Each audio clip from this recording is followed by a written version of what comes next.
శ్రీ సత్యసాయి జిల్లాలో ఓ యువకుడు దారుణ హత్యకు గురయ్యాడు. యువకుడిపై కక్ష పెంచుకున్న దుండగులు అత్యంత పాశవికంగా మర్డర్ చేశారు. హత్య చేసిన తర్వాత పెట్రోల్ పోసి తగలబెట్టారు. గుర్తుపట్టని విధంగా శవాన్ని కాల్చివేశారు దుండగులు.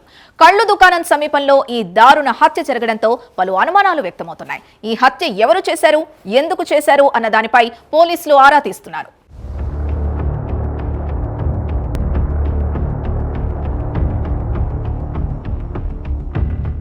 కర్ణాటక రాష్ట్రం గౌరిబిదనూరుకు చెందిన ఓ యువకుడు సత్యసాయి జిల్లాలో ప్రస్తుతం నివాసం ఉంటున్నాడు.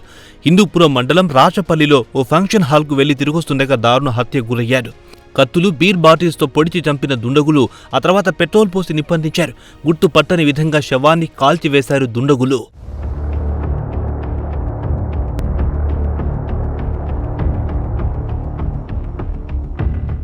కల్లు దుకాణం సమీపంలో ఈ దారుణ హత్య జరగడంతో పలు అనుమానాలు వ్యక్తమవుతున్నాయి.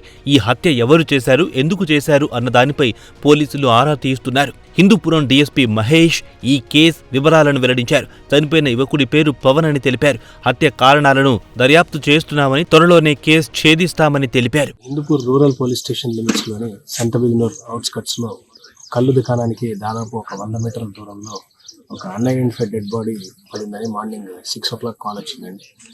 వచ్చి సీన్ విజిట్ చేసి ఏంటి మొత్తం అన్ని చూసిన తర్వాత body identified as Pavan of Gauribidanur town.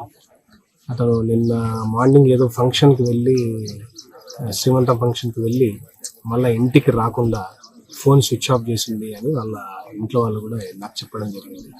అతనికి రెగ్యులర్గా ఇక్కడ ఈ కల్లు దుకాణానికి వచ్చి మద్యం సేవిస్తారని కూడా మనకి ఇన్ఫర్మేషన్ ఉంది. సో ఫర్దర్ ఇన్వెస్టిగేషన్లో క్లూస్ టీమ్స్ని అందరినీ పిలిపించి టెక్నికల్ అనాలిసిస్తో ఈ కేసు ఎవరు చేశారనేది కూడా ఛేదించడం జరుగుతుంది. Thank you.